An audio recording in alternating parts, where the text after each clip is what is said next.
Assalamualaikum warahmatullahi wabarakatuh. Waalaikumsalam. Alhamdulillah, bersyukur kepada Allah Subhanahu wa taala kerana dilimpahkan kurnia, dilimpahkan kesempatan, dilimpahkan peluang dan ruang oleh Allah Azza wa Jalla untuk kita bersama-sama di pagi ini bagi kita mengikuti solat kuliah duha. Ada mudah-mudahan solat kuliah duha yang kita akan sama-sama ikuti pada pagi ini akan bermanfaat kepada kita. Di mana tajuknya adalah ragam manusia di akhirat. Bila kita sebut ragam ini, apa yang merujuk pada ragam? Ragam yang kita nak highlightkan di sini adalah bagaimana keadaan manusia bila mana berada di akhirat. Yang mana bila mana kita berada di akhirat ini, ragam kita ni bukan sebagaimana ragam atas dunia. Ragam atas dunia ni kita tengok ragam orang tu suka jenis gelak-gelak, ragam orang tu jenis suka gembira, ragam orang tu jenis muka serius dan sebagainya. Tapi ragam di akhirat ini ragam satu saja. Ragamnya adalah ketika mana kita ini keseluruhannya menunggu pengadilan daripada Allah Azza wa Jalla. Itu ragam kita. Yang mana kita berkumpul di pada mahsyar nanti semata-mata untuk menunggu saat kita diadili dengan apa-apa amalan yang kita buat sepanjang kehidupan kita atas dunia. Daripada kita mula-mula dilahirkan sampailah kita balik dan kita dikira segala amalan kita sampailah kita tutup mata dan kita akan diadili oleh Allah Azza wa Jalla. Sebab itulah masa yang Allah bagi pada kita ni, sebagaimana kita lihat masa ni satu makhluk Allah yang sangat ajaib. Makhluk Allah yang ajaib, kenapa kata ajaib? Kerana masa Allah bagi pada kita ni cukup-cukup pendek. Kali bukanlah, cukup-cukup pendek untuk kita beribadah. Sebab kita rasa bahawa daripada pagi, tengah hari, maupun ke malam, itu sahaja tempat yang kita boleh nak meletakkan diri kita ni betul-betul menghambakan diri kepada Allah Subhanahu wa taala. Atas dunia. Bila habis saja kehidupan atas dunia, maka kita akan masuk ke destinasi seterusnya di alam akhirat, dan ketika itu kita ni tak akan fikir benda lain. Yang kita akan fikirkan, apakah amalan yang aku buat atas dunia boleh membawa aku ni untuk berjumpa dengan Allah Subhanahu wa taala, dan di hadapan Allah itulah amalan-amalan aku akan dipersembahkan, dan adakah amalan dipersembahkan itu boleh membawa aku masuk ke syurga Allah Subhanahu wa taala, ataupun akan terjelepuk ataupun tergelincir masuk ke neraka Allah Azza wa Jalla. Auzubillahi min dzalik. Baik. Bila mana kita merujuk pada ragam, perkara yang akan diadili oleh Allah Azza wa Jalla ketika mana berada di akhirat nanti, mahkamah akhirat kita katakan, court of akhirat nanti, apakah perkara pertama? Bila mana manusia berada pada mahsyar, manusia akan dibentangkan amalan satu persatu, dan perkara pertama yang akan dihisab, yang kita biasa dengar kan, awwalu ma yuhasabu yaumil qiyamah as-salat, itu perkara baik yang akan dihisab. Tetapi sebagaimana yang diriwayatkan oleh hadis riwayat Muslim daripada Abdullah bin Mas'ud, baginda Nabi sallallahu alaihi wasallam bersabda, awwalu ma yuqda bainan nasi yaumil qiyamati fi ad-dima'i.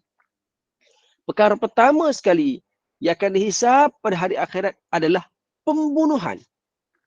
Ini gambaran yang sangat-sangat detail yang baginda Nabi SAW gambar kepada kita. Ragam manusia pertama yang akan dilihat di akhirat adalah ketika mana orang yang membunuh akan dihisab. Daripada Ali bin Abi Talib radhiyallahu anhu bahawa Rasulullah sallallahu alaihi wasallam bersabda, aku orang pertama yang bersimpuh di akhirat di hadapan Allah Azza wa Jalla untuk menuntut musuhku.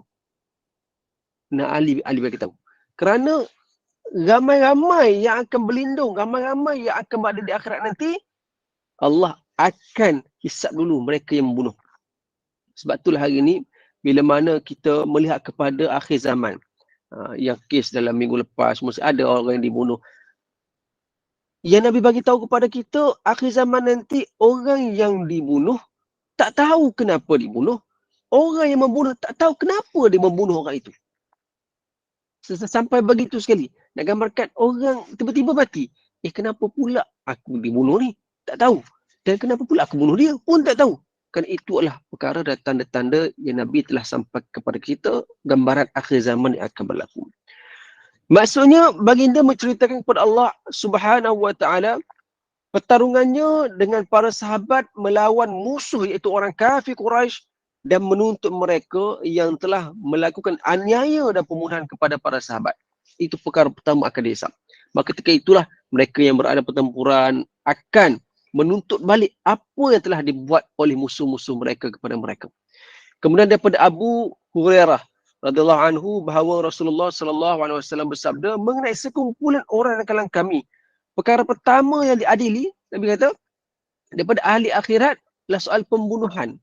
Lalu dihadapkan semua orang yang terbunuh dalam peperangan pada jalan Allah Subhanahu wa taala, lalu menetapkan semua orang terbunuh untuk dihadapkan dengan kepalanya sedangkan urat nadinya mengalirkan darah. Nak gambarkan bukti bahawa dia dibunuh oleh seseorang. Orang yang terbunuh itu berkata, wahai Tuhanku, tanyalah orang yang telah membunuhku itu, mengapa dia sehingga bunuhku? Orang yang kena bunuh tadi minta kepada Allah, ya Allah Tuhanku, tanya orang tu, orang yang bunuh aku tu, kenapa dia bunuh aku? Allah Subhanahu wa taala bertanyakan kepadanya, walaupun Allah ni tahu, Allah Maha mengetahui. Kalau orang tu tanya, ya Allah, kau tolong tanyalah orang tu kenapa dia bunuh aku. Allah dah tahu dah. Allah Maha mengetahui. Tapi nak bagi tahu gambaran bahawa adanya persoalan-persoalan yang akan dikemukakan orang yang dibunuh, orang yang terbunuh. Mengapa kamu membunuhnya? Allah tanya, kenapa kamu bunuh dia? Dia menjawab, aku membunuhnya demi mempertahankan harga diri. Allah Subhanahu wa taala berfirman, celakalah kamu, wahai pembunuh.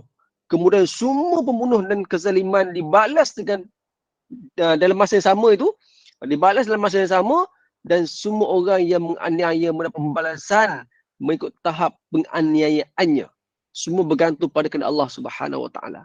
Allah kata sekian-sekian, tengok kepada keadaan. Okay? Tengok kenapa asbab dibunuh, contoh perperangan dan sebagainya, ataupun tiba-tiba dibunuh, tak ada kerja, tiba-tiba membunuh orang. Jadi itu antara perkara-perkara yang Allah gambarkan adanya sesi bual, sesi persoalan, soal jawab di akhirat dengan perkara pertama, raga pertama yang akan dilihat di akhirat iaitu soal jawab dan penghisapan kepada orang yang membunuh, kepada orang yang dibunuh. Orang dibunuh akan berhak bertanya melalui Allah Subhanahu wa taala kenapa dia bunuh orang ini, dan diberi peluang oleh Allah Subhanahu wa taala untuk bertanya kenapa pula Allah dia bunuh sekian-sekian ni, supaya adanya jawapan-jawapan daripada orang yang membunuh kepada orang yang dibunuh tersebut. Okay. Daripada Abdullah bin Abbas, dia mengatakan bahawa Rasulullah sallallahu alaihi wasallam bersabda, orang yang terbunuh pada hari kiamat datang dalam keadaan satu tangannya memegang kepalanya. Ush, dengan hadis ini, riwayat ini nampak macam kita gerun ni. Macam pemenggal kan. Datang bawa kepala sendiri. Sedangkan tangannya yang lain memanggil-manggil orang yang membunuhnya. Darah mencurah-curah dari sekujur tubuh sehingga dia bertemu dengan orang itu. Lalu dia berkata kepada Allah Azza wa Jalla, wahai Tuhanku, orang ini membunuh aku ketika di dunia. Allah Subhanahu wa taala berfirman kepada orang yang membunuh itu, celakalah kamu wahai pembunuh. Lalu orang itu dicampakkan ke dalam neraka. Ini soal bunuh ni. Soal bunuh ni suatu benda yang besar. Ini adalah berkaitan pembunuhan yang bukan maksudnya bunuh tu hukuman tu lain. Maksud orang yang hukum, contohlah kita kata ada saudara mara kita ni bekerja di bahagian penjara, yang ini hukum orang kan semati, itu lain, itu hukuman. Orang yang itu menjalankan hukuman, orang yang membunuh, ni bab membunuh ni lain, ni bab lain, bab yang berbeza. Okay? Itu antara amalan pertama yang akan dihisap di akhirat. Okay?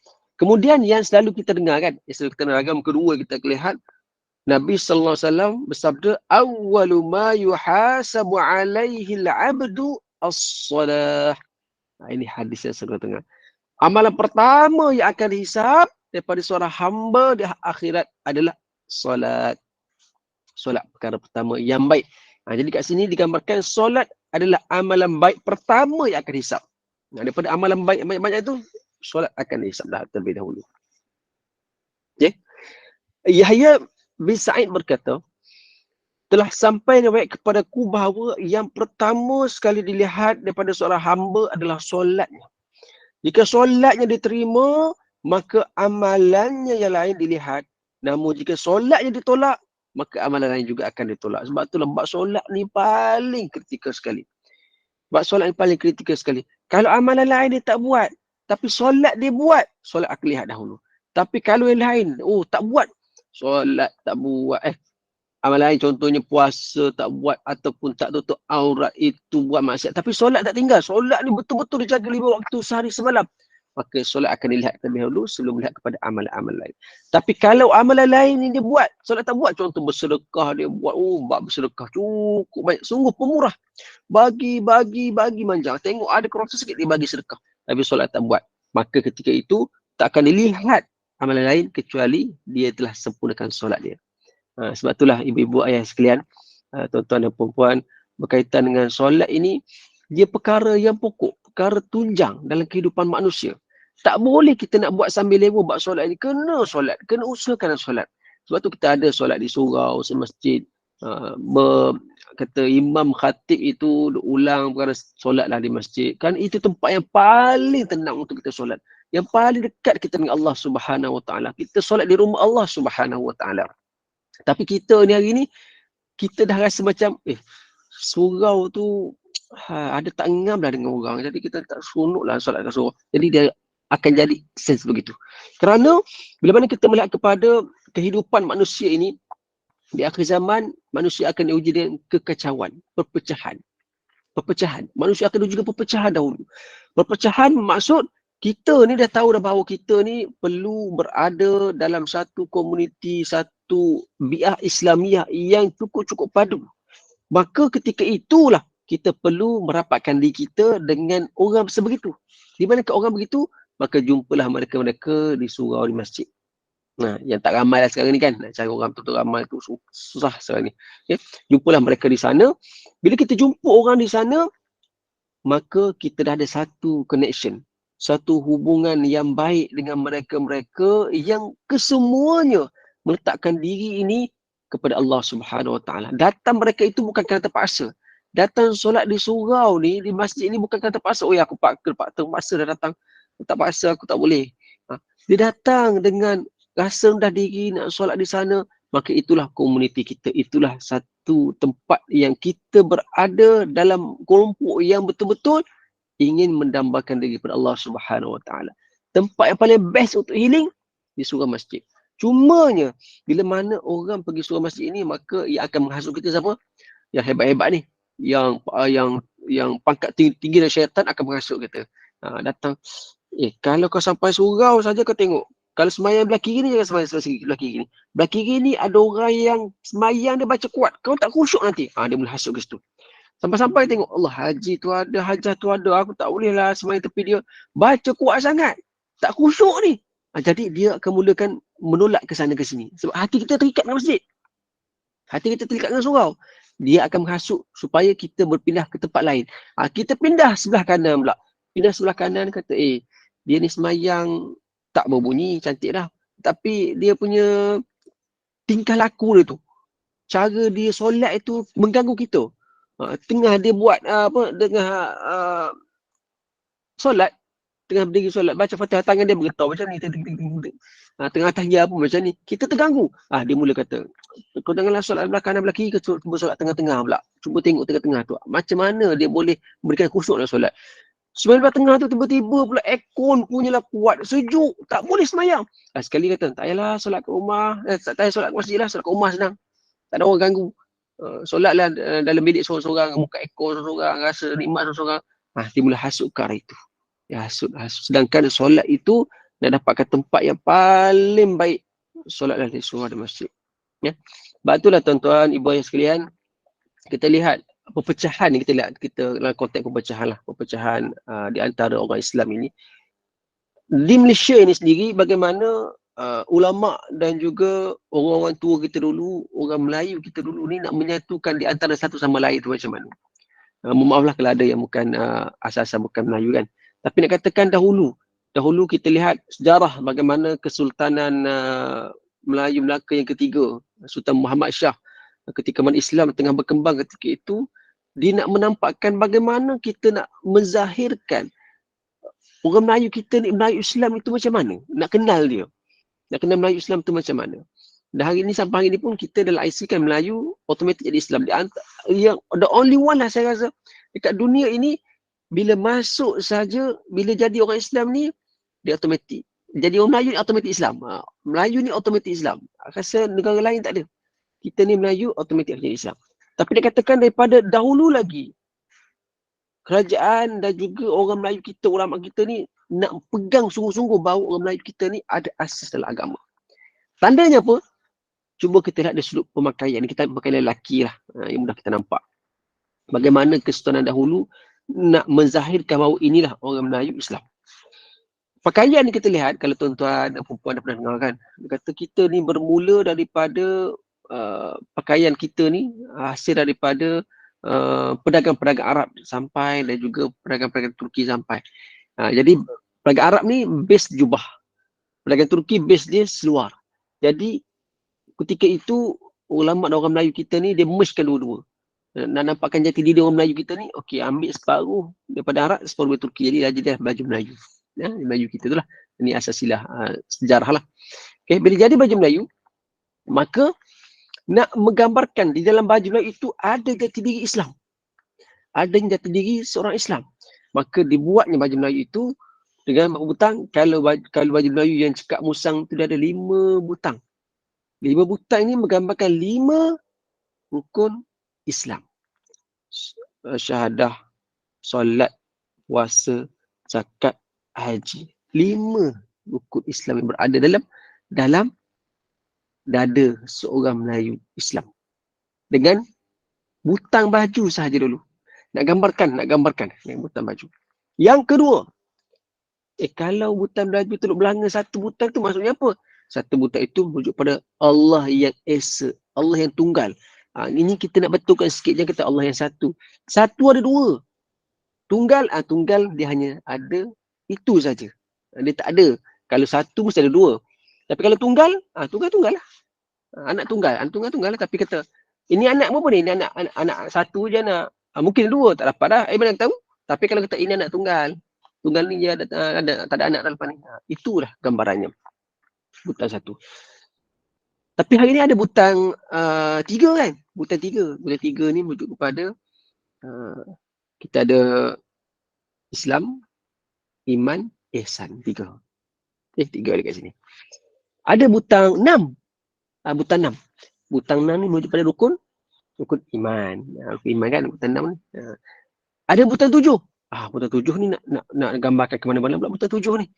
Butang 7 ni kalau ikutkan bagaimana pendefinisian lah daripada ulama-ulama kita ni, butang 7 merujuk kepada hanya dipakai oleh kerabat diraja sahaja. Orang kita yang biasa-biasa tak boleh pakai. Kerabat diraja sahaja pakai butang 7. 7 ini merujuk kepada 7 petala langit, 7 petala bumi. Walaupun kerabat atau orang-orang raja besar-besar ni, dia memimpin negara, tapi ada di atas raja yang segala raja. Itu penjaga petala langit, dan 7 petala langit dan 7 petala bumi. Gambaran begitu. Jadi itu butang kita. Poket pula. Poket kenapa? Poket 3 kenapa poket 3?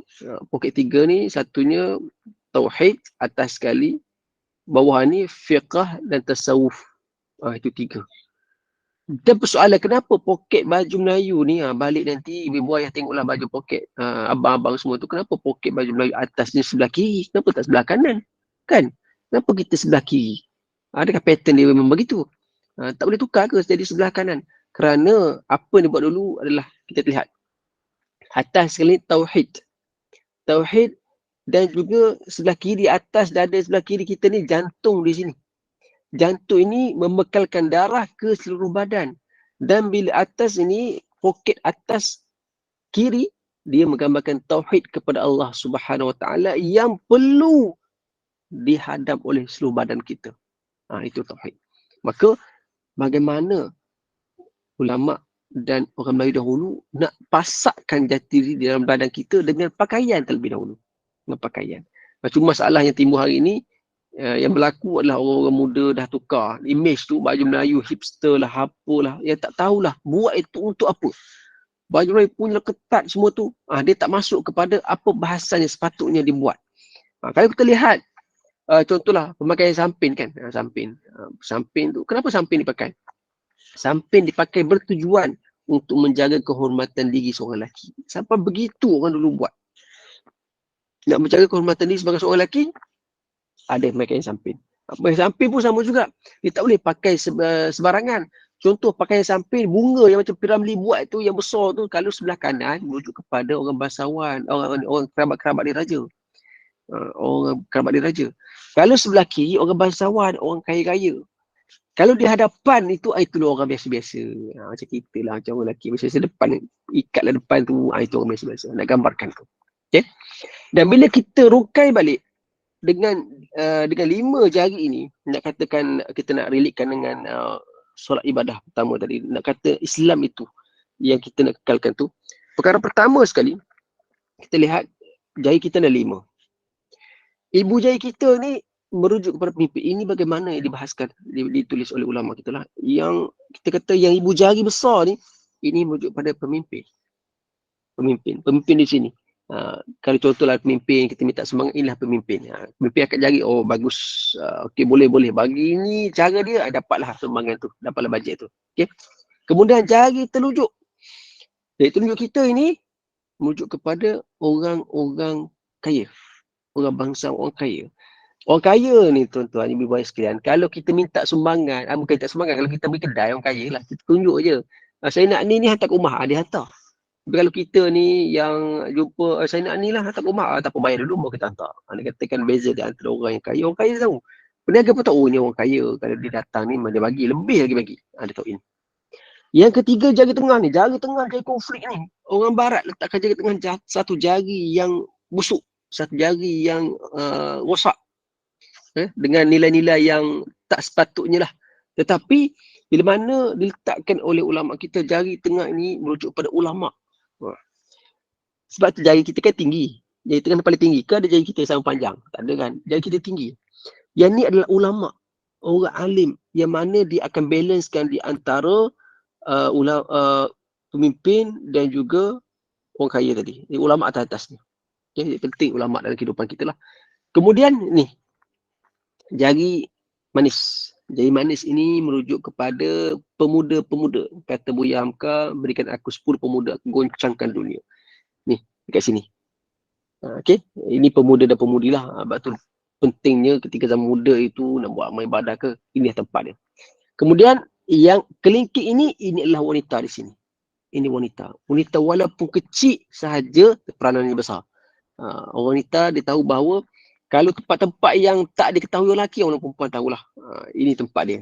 Sebab tu lah perempuan ni dia teliti. Dia teliti dan dia tahu apa dia buat dan apa keperluan-keperluan yang perlu dia buat. Kalau orang lelaki main hentam je. Kalau perempuan dia tahu. Okay, macam mana nak sediakan anak-anak, macam mana nak sediakan suami dan sebagainya, dia tahu kat sini. Okay. Jadi 5 jari ini kalau digenggam, dia akan jadi satu kuasa. Kuasa yang besar. Maka inilah kuasa orang Melayu Islam atau orang Islam itu sendiri yang membolehkan mereka ini pegang sesungguh-sungguhnya kehidupan atas dunia dan di akhirat. 5 ni. Dia kena bersatu padu kat sini. Tak boleh ada perpecahan. Okay. Maka kelima-lima inilah yang menjadikan rap atau punca kekuatan orang Islam yang mana asas keseluruhannya adalah bergantung kepada solat dia itu. Solat akan memperkukuhkan kelima-lima perkara ini dan kalau 5 perkara ini kukuh, maka keseluruhan kehidupannya akan jadi baik. Sebab itulah, sebagaimana yang dinyatakan tadi, solat itu perkara pertama yang akan dihisap kerana atas dunia itulah perkara-perkara yang banyak dibuat dan solat merupakan kunci utama yang perlu untuk dibunyikan dan perlu diperkemaskan. Okay. Baik ibu-ibu yang Allah Subhanahu Wa Taala diriwayatkan daripada Abu Hurairah radhiyallahu anhu bahawa Rasulullah sallallahu alaihi wasallam bersabda, amalan pertama yang akan dihisap daripada seorang hamba di akhirat adalah solat. Pada hari itu Allah Subhanahu Wa Taala berkata kepada para malaikatnya, periksalah solat hamba-Ku itu adakah dilaksanakan dengan sempurna atau tidak. Jika solatnya sempurna, maka ditulis sempurna.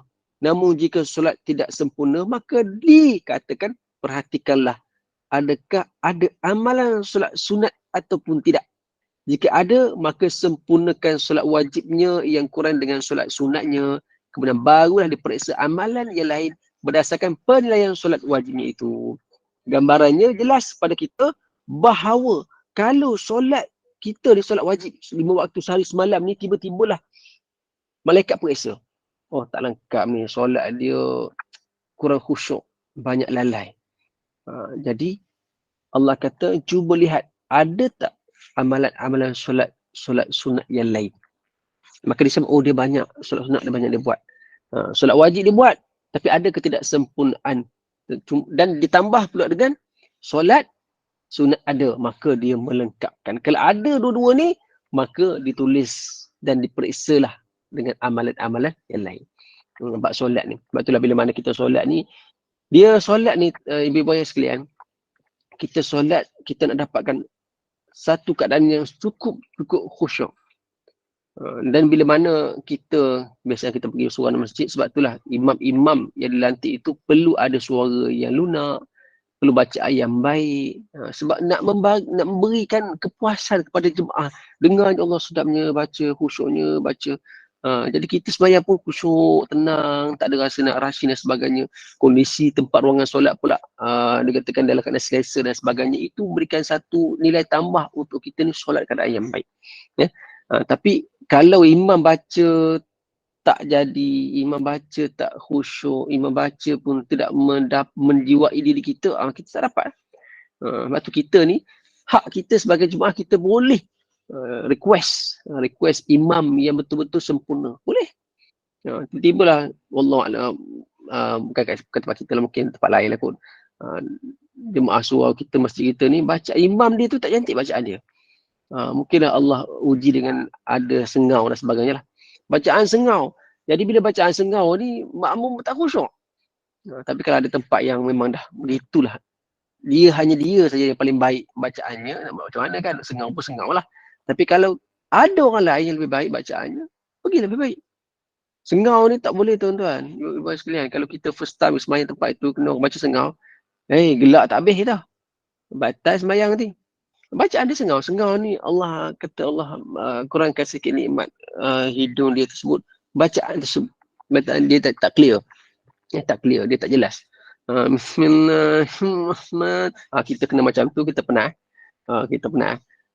Ini benda yang perlu kita nilai. Bab solat, sebab kita kena bab lain tak ada masalah. Bab dia nak bagi ucapan ke apa ke, pulang di luar sana tu. Tapi kalau bab solat, kita kena pastikan dia betul-betul dalam kondisi yang baik, yang boleh makmum mendengar dan menghayati. Okay? Dan juga bagi makmum, sekiranya tidak puas hati dengan imam sama sekali, dia janganlah komen. Jangan komplain, Allah tak suka lah imam tu Allah bacaan. Tak kena.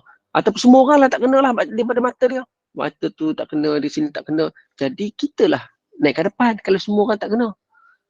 Saya ingat satu cerita, wallahualam saya dah kongsi dengan ibu buah ayah sekalian ataupun tidak. Ada satu masjid lah. Dia ada seorang haji tu, dia suka komplain lah imam ni baca tak kena, ada bacaan-bacaan tak kena. Dia memerhatikan satu persatu. Kadang-kadang baca wirid tu, zikir alhamdulillah itu tak jelas. Biasakan alhamdulillah baca hamlah.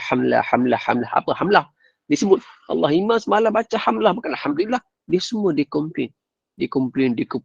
Kebetulan pada satu ketika dia bacaan sedap, yang komplain tu jemaah tu. Kebetulan pada satu ketika semua imam muda ni tak dapat hadir disebabkan ada problem lain lah.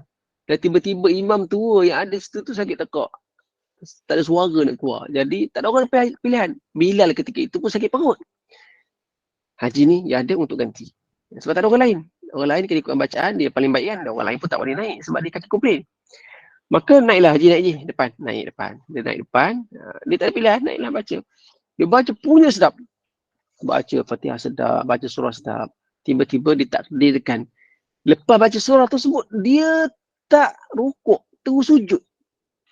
Tak ada rukuk, terus sujud. Jadi pening habis. Subhanallah habis. Cuma kata subhanallah. Dia pun macam mana nak bangun. Nak bangun, tidak dulu ke, nak terus rukuk balik. Sudah macam mana. Dia pening. Dia bela ketika itu. Sebab dia tinggal dua tu.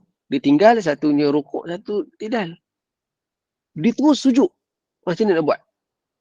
Jadi satu benda yang bela. Allah subhanallah, yang tu kata subhanallah, yang tu sudah mufaraqah dan sebagainya. Maka dia pun dah keadaan dia pun dah kata dah benar-benar terlalu apa dah panik. Dia pun tinggal start motor balik. 2 minggu tak datang masjid. Nak katakan sama begitu. Lepas tu tak ambil, imam pergi jumpa balik, imam jumpa balik, nasihat balik, lepas tu pujuk balik datang. Datanglah juga lepas tu, tapi batangnya ujung-ujung nak solat pun sampai. Orang bagi salam tu balik. Nak kata sama begitu. Nak katakan bab solat itu benda yang sangat-sangat penting.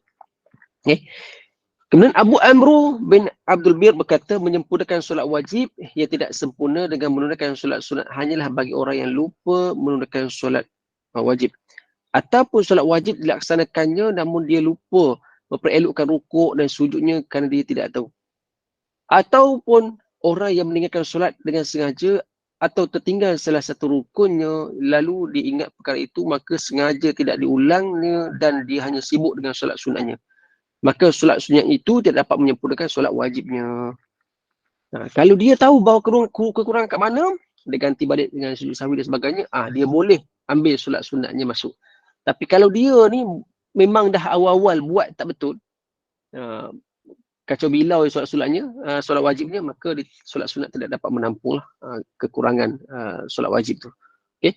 Masuk kat sini, yang buat solat wajib yang tidak sempurna akan ditampung oleh solat sunat sekiranya solat wajib dia itu, contoh bab rukuk ni dia tak sempat rukuk dengan baik, sujudnya pun tak sempurna baik, mungkinlah ketika itu kedudukan tak elok dan sebagainya, maka solat sunat itu akan menampung.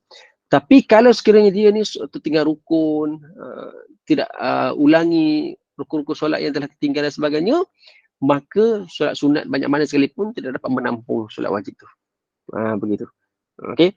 Analogi mudah yang saya selalu gunakan, kita makan nasi. Kita makan nasi, itu merupakan wajib lah. Nasi kita tu. Makan nasi kosong kalau tak lauk pun boleh mengenyangkan. Okey. Nasi dengan lauk biasalah yang wajib tu. Tapi kita tambah pula dengan lauk-lauk yang lain. Tambah dengan lauk-lauk yang ekstra. Jadi dia lebih mengenyangkan. Puas hati. Makan nasi tadi, nasi goreng saya contohlah, nasi goreng saja dah perisa dah kenyang. Tapi tambah dengan lauk, ayam, ikan sebagainya, dia makin kenyang. Okay? Itu analogi pertama. Analogi kedua, kita solat wajib, tetapi kita dalam solat wajib kita itu ataupun dalam makanan kita, makanan wajib kita, contoh nasi goreng tadi tu, nasi goreng tapi kita lupa letak garam. Jadi nasi itu tawar. Makan kenyang, tawar, tak lengkap. Dan kita tambah pula dengan lauk lain. Lauk lain tu walaupun tambah lauk lain, nasi itu tak ada perisa.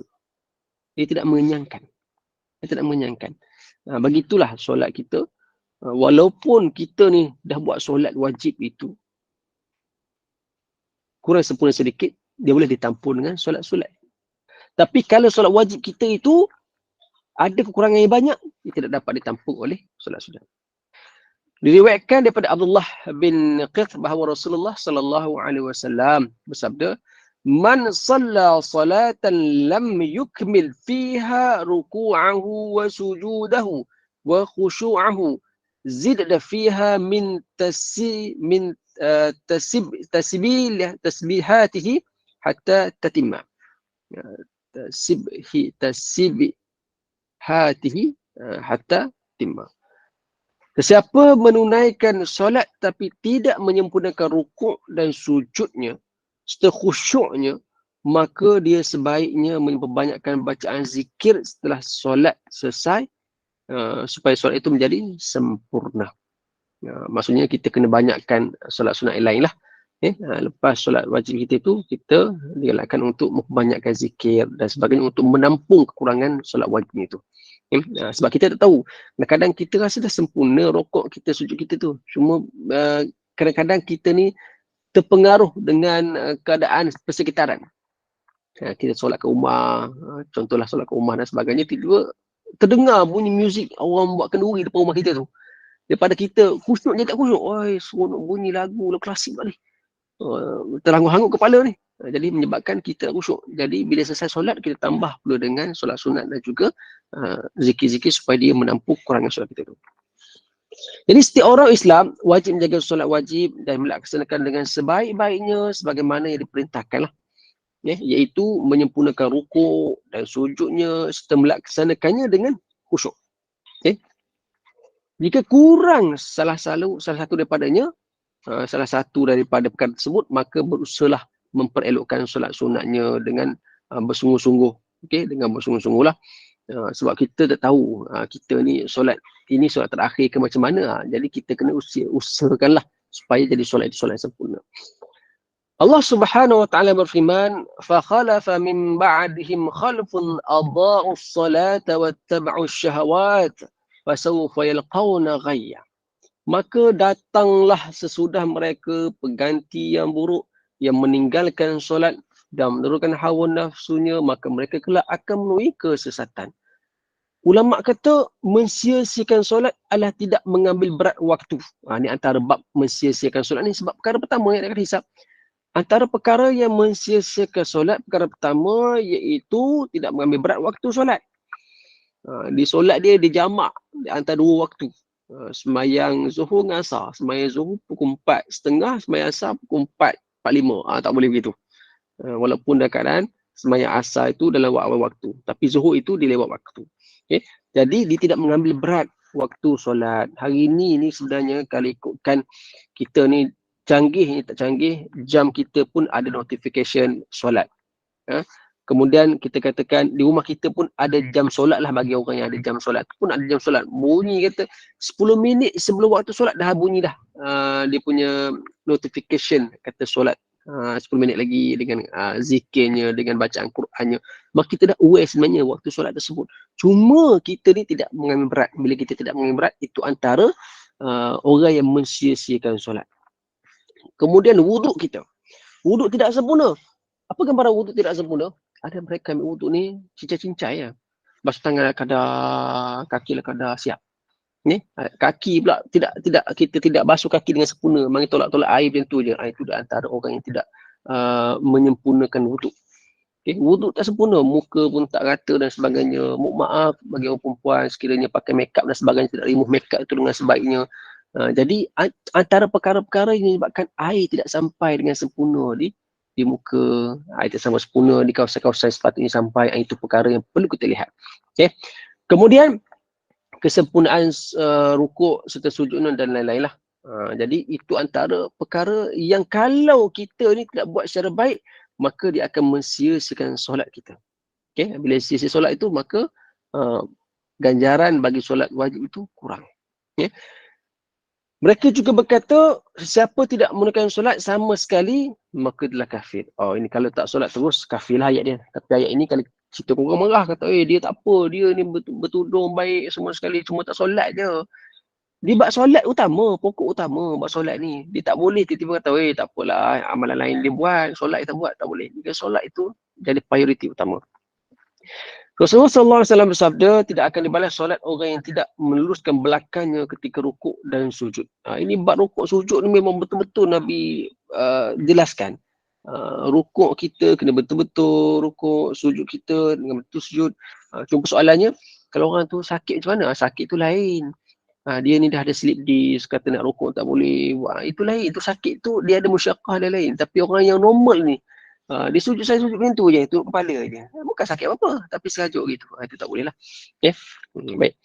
Diriwayatkan daripada Abu Hurairah radhiyallahu anhu bahawa Huzaifah Al-Yamani melihat seorang menunaikan solat namun tidak menyempurnakan rukuk dan sujudnya, maka ketika itu orang itu selesai menunaikan solatnya, dia berkata kepadanya, kamu belum menunaikan solat. Jika kamu mati, maka mati kamu bukan berada di atas sunnah Nabi SAW.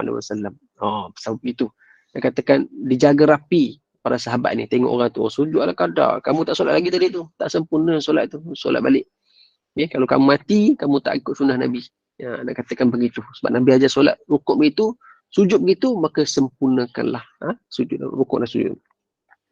An-Nasai juga meriwayatkan bahawa daripada Huzaifah Al-Yamani bahawa dia melihat seorang menunaikan solat namun tidak menyempurnakan rukuk dan sujudnya, maka dia bertanya kepadanya, sudah berapa lama kamu solat sebegini?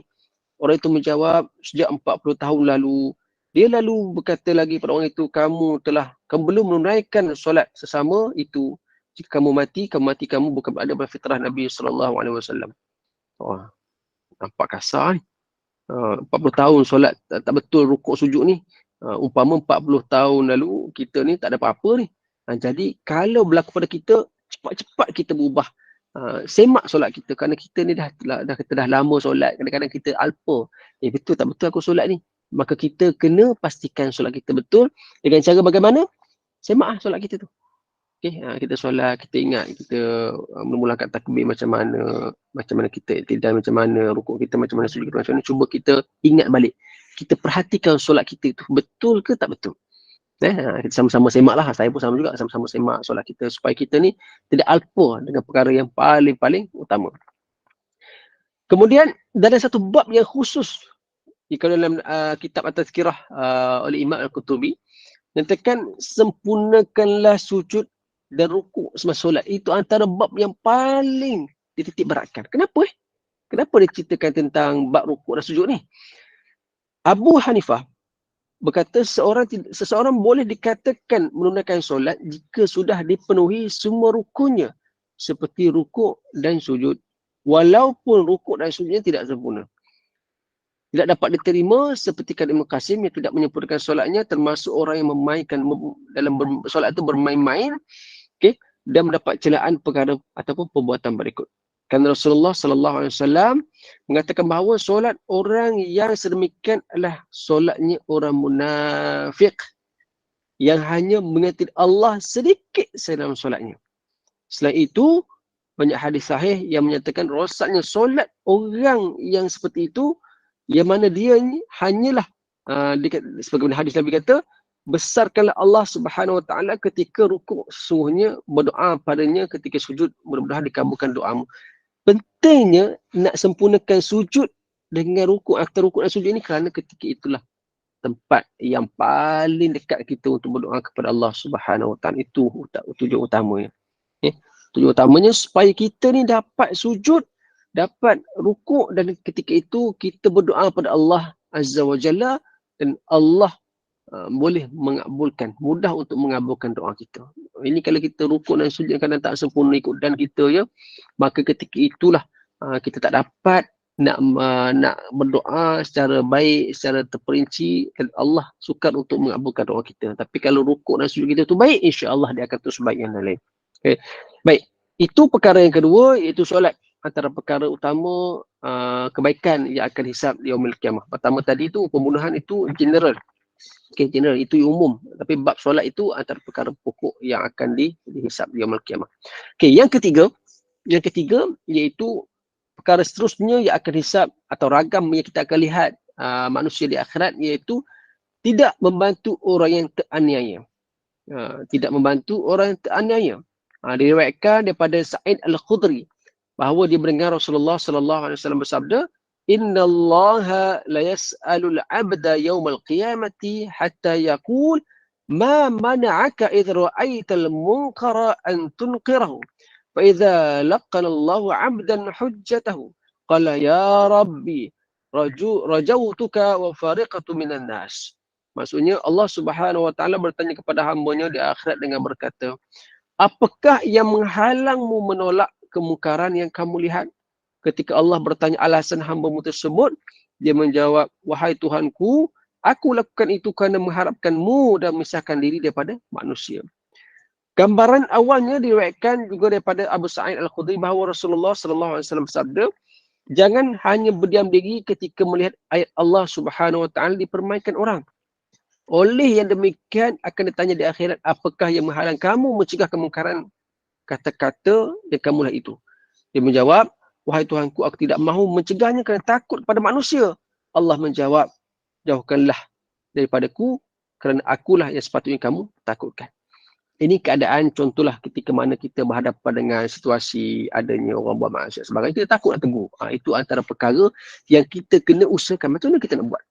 Ini satu perkongsian lah dengan Ibu Wais sekalian yang berlaku di kawasan saya sendiri, iaitu ada satu pasangan yang telah dia declare, dia kata dia kahwin belas siam. Jadi kami ni empat orang-orang orang bawahan ni, dia kata dah kahwin belas siam tu, kita okey lah kan, tak adalah kita nak melihat secara detail mana surat kahwin dan sebagainya. Tapi bila sampai satu makluman kepada saya, dia kata bekas rupanya lelaki yang bersedukan dengan perempuan itu, dia dah kahwin 3 orang. Ni Kak bini nombor 3 dia ni telefon bagi tahu bahawa bekas suami dia ni tak kahwin lagi.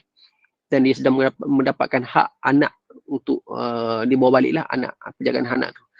Jadi saya kata dia kahwin. Dia tak kahwin lagi, dia tipu semua tu. Dia tahu bahawa orang-orang surau, orang taman tak boleh nak minta. Sebab tak ada hak nak minta, nak tengok segi kahwin tu. Maka action daripada kita tak boleh sebenarnya nak pergi rush rumah tu. Nak pergi minta, kita tak ada kuasa. Kita kena ikut prosedurnya. Maka pihak kami kontak imam besar yang ada dia punya kad pencegahan tu, bincang sekian-sekian. Jadi imam besar minta dia punya butiran ataupun kita katakan bukti-bukti yang memang mereka ni bersekedukan dan sebagainya. Kemudian imam besar itu take action. Imam bagus tu, dia datang pukul 2 pagi. Pagi dia duduk situ, dia lihat keluar masuk dan sebagainya. Sampai kan orang datang curiga lah. Kata ni apa ni dalam kereta lama-lama ni, pakai kopiah. Nak kata mencuri takut orang kopiah. Bila dia tanya oleh orang tangga, kata saya dekat penguasa, saya sedang jalankan siasatan. Baru tak apa. 2 pagi datang cek tu. Lepas selesai, keesokan harinya, dia datang balik ke rumah tersebut. Dia melihat. Dia kata betul memang ada pergerakan pasangan ini. Dan untuk hal tersebut dia call terus kepada penguasa luar, penguasa yang ada dia punya kuasa yang boleh menangkap, datang dan minta. Memang tak ada apa-apa lah, tak pernah berkahwin luar, tak pernah berkahwin Siam dan sebagainya, tak pernah berkahwin, telah bersekedukan lebih setahun dan sebagainya, maka angkut bawa pergi ke Jabatan Agama. Nak katakan kalau ada kes begini, kita yang tahu bahawa ini adalah perbuatan yang salah, kita kena ambil tindakan. Tindakan tak boleh menggunakan kuasa kita. Kan ada 3 kan. Kita nak cegah kemungkaran ni dengan kuasa, dengan tangan, dengan lidah atau dengan hati. Kita tak boleh guna tangan, kuasa tak boleh. Tak boleh nak menangkap semua sekali. Mungkin dengan lisan, kalau kita boleh nasihatkanlah. Kalau ketiga tak boleh juga, kita guna pendekatan, bencikan perkara tersebut. Aku tak sukalah perkara itu, jangan berlaku dalam keluarga aku. Itu telah sebaik-baik lemah iman lah, sebenarnya lemah iman, tapi telah mencukupilah untuk tahap kita ni. Jadi bila kita buat perkara begitu, maka kita telah menyelesaikan masalah dan kita telah menyelamatkan diri kita dan keseluruhan orang-orang dalam komuniti kita. Tapi kalau kita biar je, lantak apilah, kita orang masjid lah, yang lain-lain tu ikut dia lah, itu tidak menyelesaikan masalah. Bila mana datang satu perkara begitu, kita kena take action, kita yang tahu saluran mana yang kita buat supaya kita ini membantu keseluruhan. Dan kalau orang tu tak nanya, kita bela dia. Kalau dia buat salah, dia kena pergi ke muka pengadilan. Supaya kita ni, yang kita ni yang tidak membantu itu, tidak termasuk orang yang teraniaya. Aniaya habis. Dia tetangga sebab nak buat laporan takut. Last sekali, kita tak aniaya. Maka sebagaimana yang dinyatakan oleh Nabi SAW tadi, sebenarnya Allah kata, Allah menjawab, jauhilah daripadaku kerana akulah yang sepatutnya kamu takutkan. Kita ni nak buat report takut manusia. Dia ni badan besar. Kita buat report, dia tahu kita buat report, dia marah kita. Itu perkara yang kita kena elakkan. Kerana kita tahu bahawa Allah itu yang maha kuasa. Kita tahu prosedur mana yang perlu kita buat. Dan ada orang-orang yang Allah telah takhlifkan dia itu sebagai penguasa untuk tangkap mereka-mereka ini. Jadi, ini adalah perkara yang mana tidak membantu orang tak aniaya. Dan kita ni, sebagaimana Nabi SAW bersabda, kamu semua janganlah mendekati tempat yang sedang berlakunya penganiayaan kepada seseorang. Kerana laknat Allah Subhanahu Wa Taala turun dari langit kepada orang yang berada sekitar tempat penganiayaan itu. Iaitu kita ni mampu melihat sahaja tapi tidak mampu. Itu Allah kata laknat kepada orang begitu. Kalau kita mampu untuk menyelesaikan, silakan. Dengan prosedur-prosedur sebagaimana saya nyatakan tadi. Kalau kita tak mampu, kita tak boleh buat apa-apa lah. Jadi itu antara 3 perkara kita bicarakan pada hari ini. Sebab ni kalau nak ikut ragam manusia ni panjang. Kita ambil ragam part pertama pada hari ini, iaitu merujuk kepada ragam pertama iaitu pembunuhan yang akan dihisap di Yaumul Qiyamah. Ragam kedua iaitu solat yang akan dihisap amalan kebaikan. Yang ketiga iaitu tidak membantu orang tak aniaya. Jadi mudah-mudahan sedikit perkongsian pada hari ini dapat memberi pencerahan kepada kita. Perkara yang paling pokok lah saya katakan tadi, bab solat lah. Bab solat yang perlu kita betul-betul jaga, perlu kita rapikan supaya kita dapat menghayati kehidupan kita ini. Dan di akhirat inilah perkara yang akan jadi perkara pokok sebelum amalan-amalan lain akan dihisap oleh Allah Subhanahu Wa Taala. Jadi saya rasa setakat itulah perkongsian pada pagi ini. Mudah-mudahan Allah Subhanahu Wa Taala merahmati kita, dan saya bukalah kepada persoalan, sekiranya persoalan. Sekian, Assalamualaikum warahmatullahi wabarakatuh. Waalaikumsalam warahmatullahi wabarakatuh. Okey, baik Ustaz, nak ada buka soalan kepada sesiapa yang nak bertanya, silakan. Ada soalan? Apa-apa soalan je lah ya Ustaz ya? Tak kisahlah. Boleh. Silakan. Apa jua persoalan?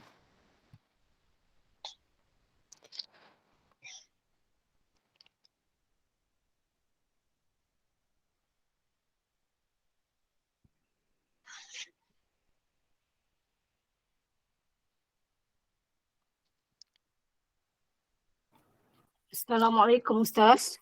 Assalamualaikum warahmatullahi. Saya ada satu pertanyaan. Banyak saya mendengar ceramah daripada Ustaz yang mengatakan kita ambil wuduk dalam tandas, maknanya dalam bilik air. Masalahnya sekarang Ustaz, semua rumah bilik air dalam rumah kan. Maknanya kita takkan ambil air wuduk nak keluar rumah pergi di pekarangan. Betul. Yang kedua, kita pergi kat masjid. Saya lihat di kawasan saya semua masjid. Sebelah tu bilik air, kalau 10 bilik air, dan depan tu tempat ambil wuduk. Bermakna di tempat yang sama juga. Macam mana yang dikatakan tidak sah ke apa semua, kalau itu yang berlaku? Minta pencerahan Ustaz. Terima kasih. Okey, terima kasih Puan Khadijah. Okey, bab ambil wuduk ni dia kata kalau ambil wuduk dalam tandas lah, tandas itu makruh lah kan, makruh kerana berdekatan dengan tempat kita buang najis tu. Itu kalau kondisinya kita boleh elak lah, kita cuba elakkan. Tapi kalau macam dah tempat itu saya tempat untuk ambil wuduk, kita kan ambil lah kat situ. Dia tak ada excuse sampai kita kata sudah nak macam mana kan. Itu tempat punca air yang boleh kita ambil, yang boleh untuk kita menyempurnakan wuduk dengan solat kita. Kalau contohlah kita katakan kita ambil wuduk ini selain daripada kawasan, contoh ada setengah-setengah tempat saya tengok ada rumah pattern baru memang dibuat khas bilik wuduk. Itu tak apa, memang dia tahu bahawa dia nak ambil kesempurnaan tersebut. Tapi kalau kita dah rumah dah ready-made, dah siap, memang ambil wuduk dalam bilik air, sama kita kan ambil kat situ lah. Soal makruh ke, soal itu kita serah pada Allah Subhanahu Wa Taala, dan kita katakan itu saya tempat yang kita ada. Kita tak boleh nak kontrol benda tu. Takkanlah kita ni dah selesai mandi semua sekali ambil air, pergi kat sink kat dapur nak ambil wuduk situ. Itu banyak dia punya kondisi dia. Takkan kita nak ulur kaki dan ujung tai dan atas sinki pula kan, tabletop nak ambil air wuduk kan. Itu menyebabkan satu keadaan yang sukar bagi kita. Jadi bila keadaan sukar begitu, kita ambil lah yang ringan, ambil dalam bilik air. Walaupun ada kau kata kita ambil dalam bilik air ni dia makruh. Okay. Kalau di surau masjid pun dia bukan di dalam bukan di dalam bilik air betul-betul, dia di luar, bukan dalam keadaan tempat yang kita buang air mangkuk tanda di sini. Ini pipe air bukan ambil kat situ, kita ambil di luar. Itu dia lain, itu isu lain. Dia yang kata isu ni betul-betul dalam macam bilik air rumah kita tu, ini bilik air, ini tandas tempat kita buang air, ini pipe air yang kita ambil kat situ. Itu dia punya isu kat situlah. Jadi pandangan saya kalau kita ikutkan pandangan ulama kata memang makruh, tapi itu sahaja tempat yang kita boleh buat, dan kita serahlah apa amalan kita ni kepada Allah Subhanahu Wa Taala. Yang penting air yang kita dapat itu bersih dan dapat menyempurnakan solat kita, insya-Allah.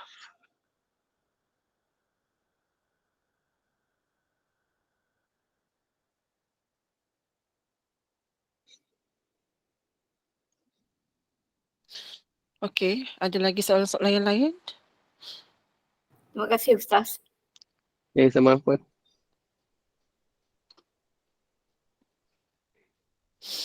Nampaknya hanya itu saja soalannya. Okey, baiklah. Alhamdulillah. Jazakallahu khairan al-fadhil Ustaz Dr. Khairul Ashraf atas kesudian berkongsi ilmu dan pencerahan yang cukup jelas mengenai ragam kehidupan di akhirat. Dan semoga ianya memberikan sedikit sebanyak kefahaman, manfaat bagi kita semua. Dan ialah manusia ini akan diadili dan diberikan pembalasan yang sewajarnya dengan perbuatan mereka itu.